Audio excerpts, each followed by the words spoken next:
It started like any other Friday evening. The fluorescent lights in the office flickered faintly as a hum of computers filled the silent, almost eerie room. I had my bag packed, shoes by the door, ready to step into freedom and finally embrace the weekend. My manager, James, a man with a reputation for being impossibly meticulous, had been hovering near the break room all day, his eyes sharp and calculating. I didn't think much of it first. James always liked to make his presence felt, but when I got up to leave at exactly 6 p.m., he appeared out of nowhere, leaning against a doorframe like some figure from a thriller movie. "Not so fast," he said, his tone deceptively casual. "You can't leave until I do." I froze. My mind raced. Surely he was joking. Maybe it was some kind of weird test of loyalty, or worse, some twisted attempt at micromanaging. I tried to laugh it off. Okay, I guess I could wait a minute," I said, hoping he'd step aside. But James didn't move.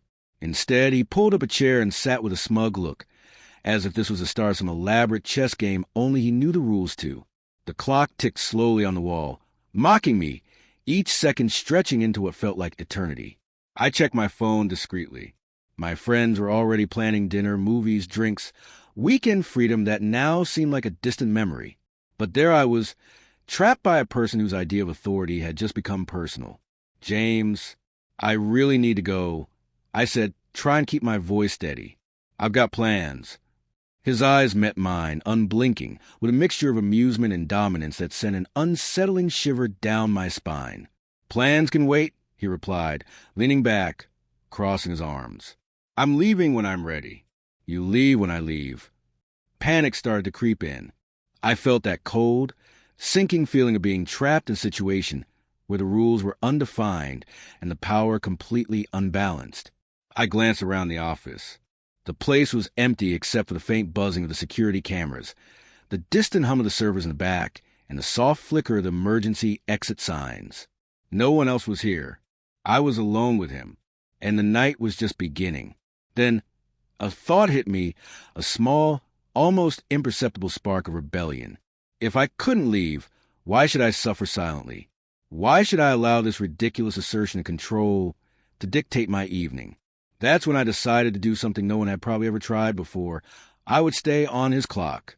If he wanted to play the game of control, I would play it by his rules, but twist them in a way that even he couldn't ignore. I pulled out my laptop and started opening spreadsheets, answering emails, pretending to be completely absorbed in work. James watched, at first with subtle raise of the eyebrow, then with growing curiosity. Hours passed. My initial anxiety slowly transformed into a quiet, determined focus. If I had to be trapped, I would turn this trap into an experiment. Every keystroke, every click of the mouse was a quiet rebellion, a way to claim a piece of power back. By 8 p.m., the office had taken on a strange, almost surreal quality. The fluorescent lights cast long shadows across the cubicles. James was still at his desk, meticulously reviewing reports, occasionally glancing at me with that same knowing smirk. But I noticed something change in him. The confidence that had seemed untouchable earlier started to waver. The first sign was subtle. A sigh, barely audible, a tap of his pen that lingered a second too long. By 9 p.m., his posture had stiffened. He was still in control, technically, but the energy in the room had shifted. I decided it was time to escalate the subtle rebellion. I pulled up a new spreadsheet and began meticulously logging everything I did every single second on his clock. Every mouse movement, every email sent, every spreadsheet opened, each entry time-stamped with an almost obsessive level of detail. It wasn't just work. It was a demonstration, a mirror reflecting his own obsession with control back at him. As the night deepened, the office lights flickered again. Outside, the city was alive with life, neon signs glowing, cars rushing by, the sounds of laughter and freedom piercing to the reinforced walls of my confinement. I could almost hear the contrast between my enforced office captivity and the world beyond. And I realized something critical. This wasn't just about a manager or a silly rule anymore. This was about control, pride, and the invisible games people play when they believe authority is absolute. James noticed. I could see it in the small ways he moved, the way his eyes darted to my screen, the twitch of a muscle in his jaw. For the first time, he wasn't fully at ease. He leaned back in his chair, stared at the ceiling, and muttered something under his breath that I couldn't catch. The power dynamic had shifted, almost imperceptibly, but undeniably. I was no longer a passive participant. I had become a force he hadn't accounted for. Midnight came, and the office was eerily quiet. The usual buzz of life, emails, phone calls, chatter, had vanished. Just the two of us remained, locked in this strange standoff.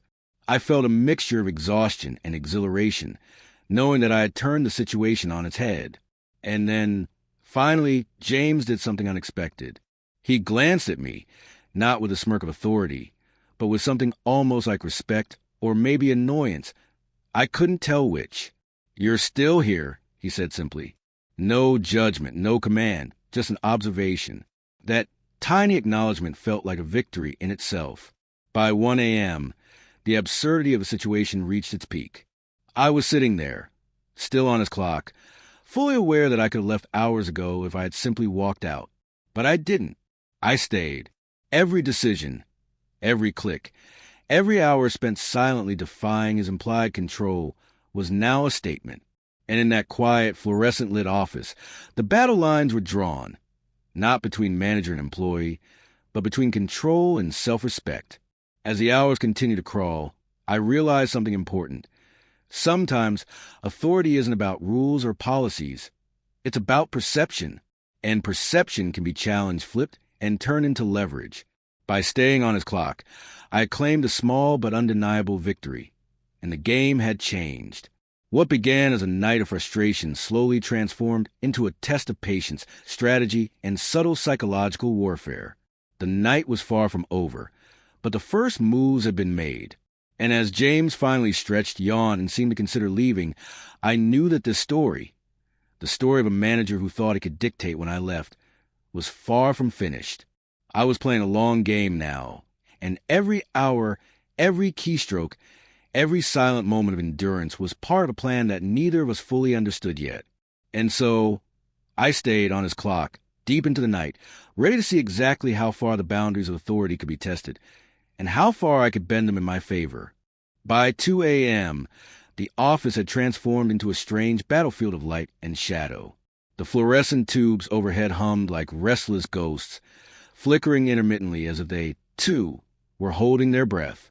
Outside, the city pulsed with life, distant sounds of traffic and laughter filtering through the glass windows like taunts.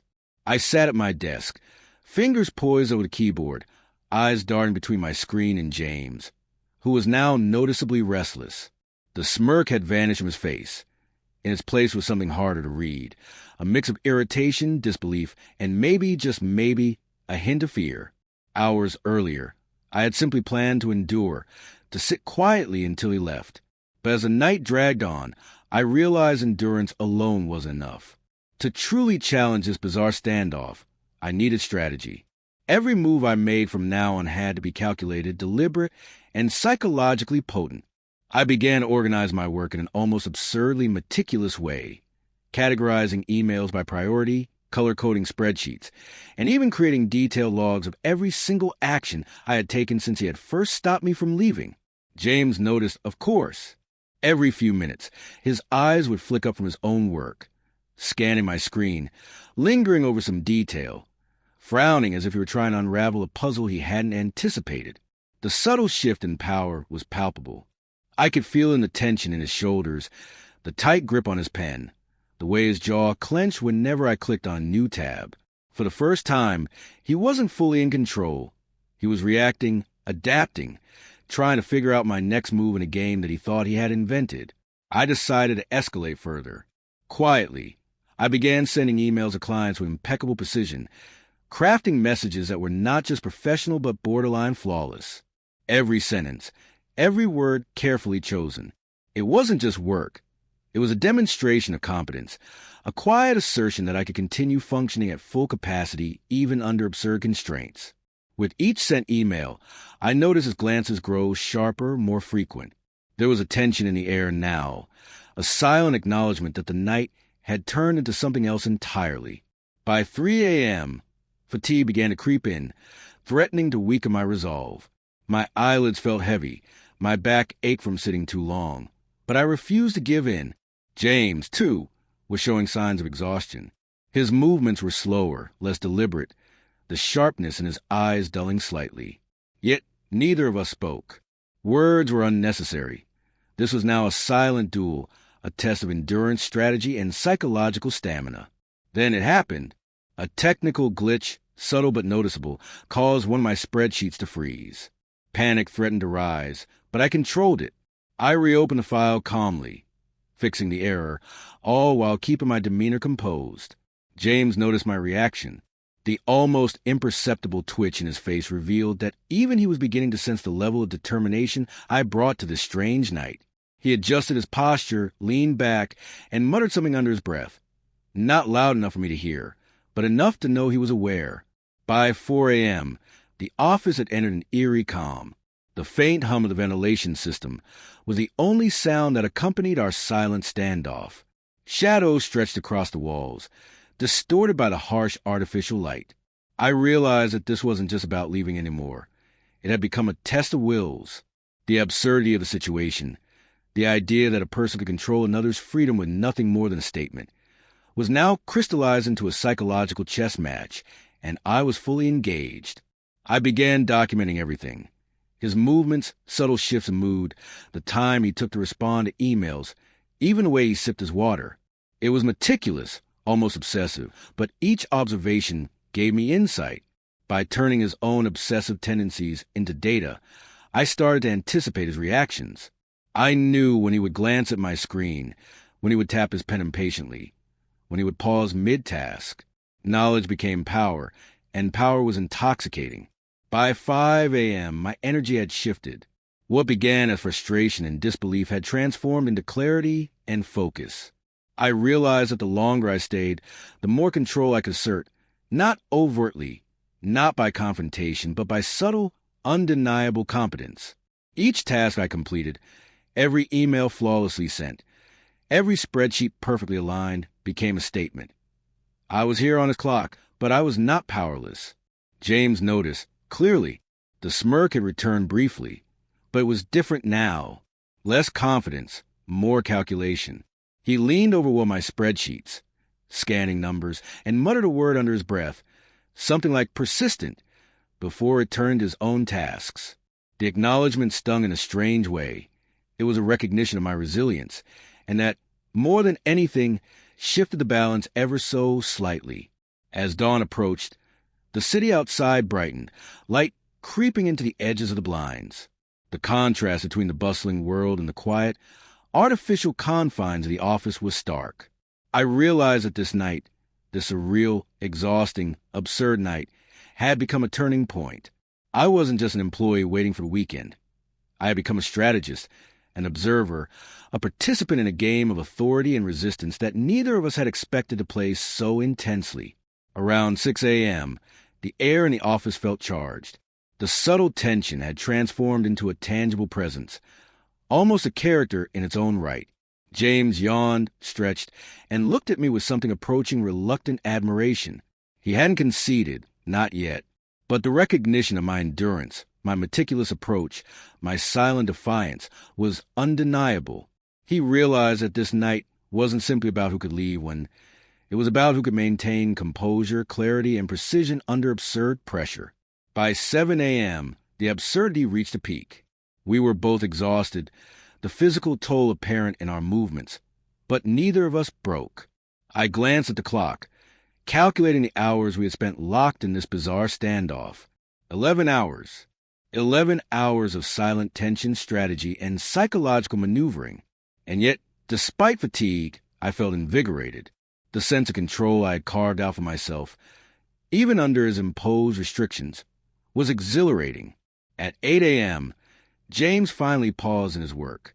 He stared at me, eyes narrowing, assessing, measuring. There was no acknowledgement, no command, no smirk, just a silent evaluation, as if he were weighing whether I had won or lost. And in that moment, I realized that the night had become more than a battle of authority. It had become a test of identity, resilience, and human psychology. Who asserts power? Who defies it? Who endures and who bends? By 9 a.m., the office was bathed in the soft morning light, the world outside alive with motion. James finally stood up, stretching slowly, and for the first time allowed himself a small, almost imperceptible smile. It was not triumph. It was acknowledgement. He had expected compliance, unquestioning obedience, but what he received instead was quiet defiance, strategic endurance, and subtle, undeniable competence. As he walked toward the exit, I realized that the battle wasn't over. The night had shifted something fundamental between us. Authority, control, perception, these were now fluid and negotiable. I had stayed on his clock, not out of submission, but out of strategy, and the result was a subtle, transformative victory. The office, once a place of mundane routine, had become a theater of psychological warfare, and I had emerged not just unbroken, but empowered. And as the door finally closed behind him, the silence that remained in the office was profound. Not emptiness, but quiet resonance of what had transpired. The rules of authority had been tested, the boundaries of control stretched, and one thing was certain. I had survived, and in surviving, I had learned a powerful lesson about resilience, strategy, and the art of staying on someone else's clock without losing yourself. The office felt strangely quiet after James finally left, or at least, that's what I thought. But as the morning sun crept to the blinds, I realized that the tension he had left behind was still lingering, almost tangible, like a ghost of authority hovering in the room. I sat back in my chair, exhausted yet alert, every muscle aching, every nerve still buzzing from the intensity of the night. 11 hours. 11 hours of silent standoff strategy and subtle psychological warfare. And yet, the impact of it didn't fade. It only grew sharper, more profound, as the adrenaline ebbed and my mind processed everything that had happened. It was during that quiet, almost meditative hour that I began to realize the absurdity and brilliance of what had just occurred. I had turned a ridiculous demand, "You can't leave until I do," into an experiment of endurance, intellect, and control. And I wasn't done. The night had been one battle, but the war of perception, influence, and subtle dominance was just beginning. I opened my laptop, not to catch up on emails or finish work, but to carefully analyze every moment, every glance, every action from the previous hours. Each one was a clue, a pattern, a tiny crack in the fortress of authority James had tried to build. By noon, the office was fully awake again, the quiet hum of normalcy returning. But I noticed something subtle. James had left traces of tension behind, documents slightly askew on his desk, a coffee cup left unfinished, the faint scent of stress lingering in the air. It was almost imperceptible, yet undeniable. The night had left its mark, not just on me, but on him. And as I walked past his office, glancing at the unopened door, I felt a surge of awareness. Control is never absolute. Authority is a fragile construct, and even the strongest figures can falter under the weight of unexpected resistance. Then came the emails. Subtle, seemingly innocuous emails from colleagues began to trickle in, questions, updates, requests for collaboration. I answered them all with precision, efficiency, and calmness that belied the exhaustion I felt. Every response, every interaction, was a quiet reinforcement of the reality James had inadvertently created. I could function under pressure, maintain focus, and assert my presence without confrontation. The office had become a stage for demonstrating competence and endurance, and I had emerged not just unbroken, but elevated. By 2 p.m., the office began to feel like a theater of psychological observation. James returned, his usual brisk pace slightly tempered by the fatigue of the previous night. I watched him carefully, noting the subtle changes, the way his eyes scanned the room, the slightly slower cadence in his steps, the faint tension in his shoulders. He hadn't spoken about the previous night, hadn't mentioned the hours I had endured on his clock. Yet the silence spoke volumes. There was an unspoken acknowledgement, an invisible line drawn between what he expected and what I delivered. I decided to test the waters further, not overtly, not with confrontation, but with precision. I organized my workspace with meticulous attention, left my tasks visible, and even opened a few spreadsheets deliberately in plain sight. Each action was calculated, a subtle message. I had endured. I had remained focused. I had asserted presence without challenge, without disrespect. And I could see it, like shadows moving in slow motion, James registering, processing, recalibrating his perception of authority.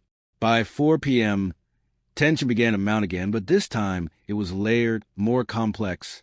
James approached my desk, casually asking about a report, his voice neutral, but with an edge that betrayed lingering awareness of the previous night.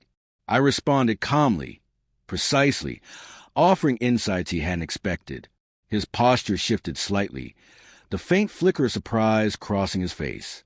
I realized that the night's events had not only challenged him, but had created a new dynamic, a fragile equilibrium where respect, competence, and silent power were now delicately balanced. The days stretched on, and I began to notice the ripple effects. Colleagues who had been unaware of the night's events were subtly influenced by the change in energy. My confidence, my calm precision, seemed to ripple outward. Tasks that had previously been stressful now felt manageable, almost effortless. Authority had shifted, but not in the obvious ways of confrontation or rebellion. It had shifted through endurance, strategy, and subtle assertion, and I was the one who had orchestrated it. By 6 p.m., the office was winding down again, the shadows lengthening, the hum of activity fading. James lingered near his desk, reviewing documents, occasionally glancing in my direction. I caught the look, fleeting but unmistakable, awareness, calculation, acknowledgement. It was as if he was silently negotiating with himself, recalibrating how to approach authority, control, and interaction with someone who had not only endured but subtly prevailed. I began to reflect on the psychological depth of the situation.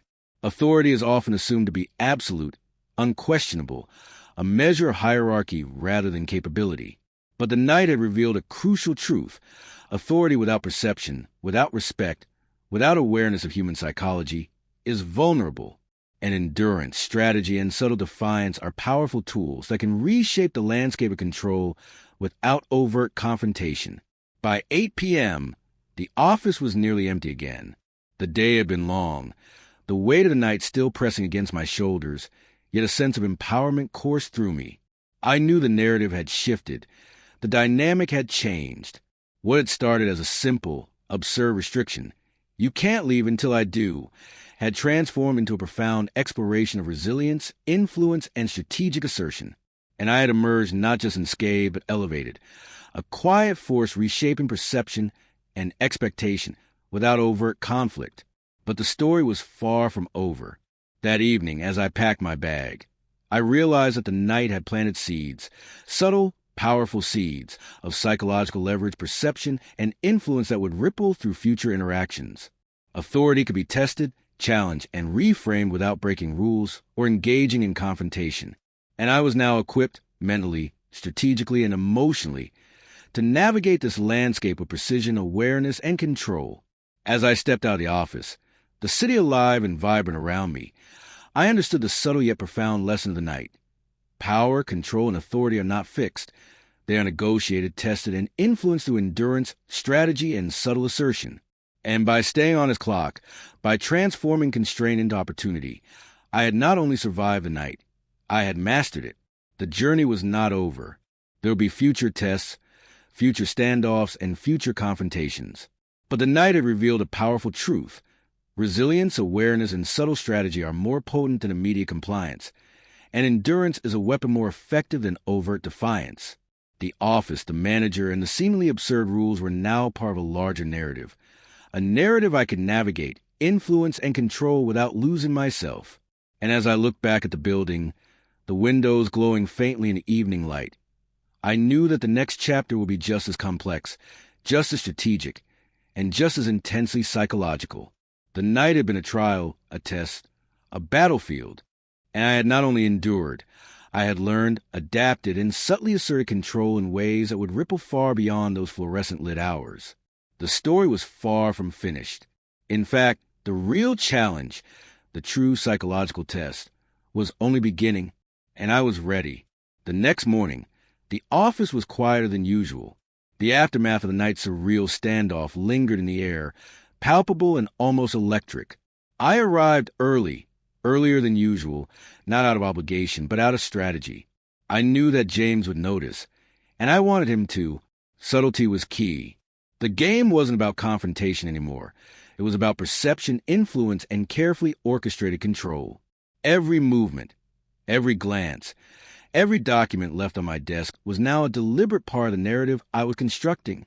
By 8 a.m., James arrived, his usual brisk pace tempered by exhaustion from the previous night. He didn't acknowledge me immediately, but his eyes flicked to my desk. I had positioned a series of reports meticulously organized, color-coded, and clearly time-stamped to the hours I had spent on his clock the night before. There was no boast, no arrogance, just undeniable evidence of endurance and precision. His expression hardened, then softened slightly, a flicker of reluctant respect passing across his face. I didn't speak, didn't react. Silence had become a weapon, and I wielded it carefully. Every interaction now carried weight. By 9 a.m., I was fully engaged in my tasks, methodical, calm, deliberate. I answered emails with the precision of a machine, completed reports that had seemed impossible to finish in the previous day, and maintained a composure that contrasted sharply with James's subtle tension. He tried to assert authority, questioning deadlines, reviewing my work more closely, but every attempt was met with quiet competence, efficiency, and meticulous attention to detail. The psychological shift was now undeniable.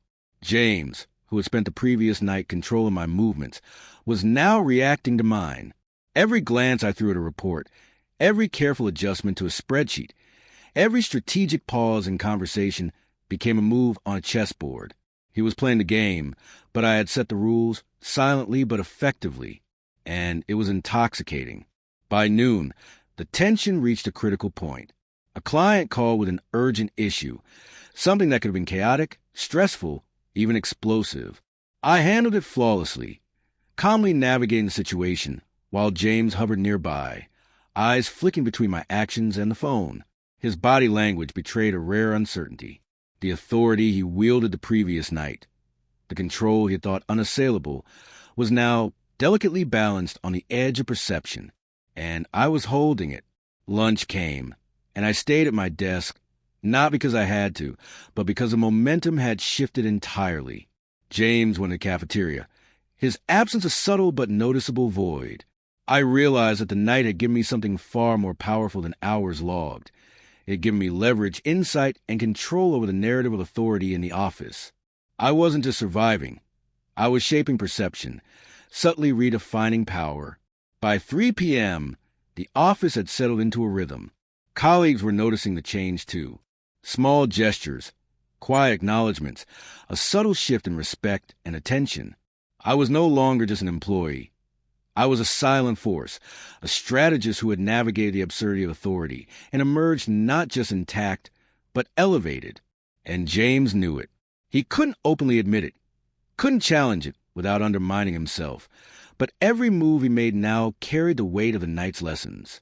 As the afternoon stretched into early evening, I noticed a final subtle shift. James approached my desk, carefully reviewing a report. His demeanor was professional, neutral, but his eyes betrayed a flicker of tension, calculation, and acknowledgement. Without a word, he walked away, leaving me with a quiet sense of victory. Not loud, not confrontational, but profound. I had stayed on his clock, turned absurdity into strategy, and subtly redefined the boundaries of control. By 6 p.m., the office was quiet again. The city outside buzzed with life, but inside, the aftermath of the night lingered like an invisible force. I packed my bag, feeling the satisfaction of a well-executed plan, a strategic victory that required no overt defiance, no confrontation, just endurance, intelligence, and subtle assertion. The lessons of the night were now clear. Control is perception, authority is fragile, and resilience, strategy, and psychological insight are powerful tools in navigating hierarchies. James left soon after, his steps measured, the faintest trace of a smile on his lips, a small acknowledgement of the unspoken battle that had occurred.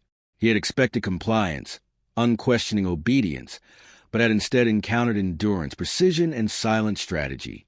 And he had learned, subtly, that authority without respect, awareness, and flexibility is vulnerable. As I stepped into the evening, the city alive with motion and light, I reflected on the surreal journey. What began as a simple demand, You Can't Leave Until I Do had transformed into a profound exploration of power, control, and human psychology. I had turned constraint into opportunity, endurance into leverage, and absurdity into strategy. And in doing so, I had not only survived the night, but mastered it. The story, of course, didn't end there. The dynamics in the office had shifted permanently, subtly but undeniably. Authority, perception, and influence are not fixed. They are negotiated, tested, and continually evolving. And now, I held a quiet, strategic advantage.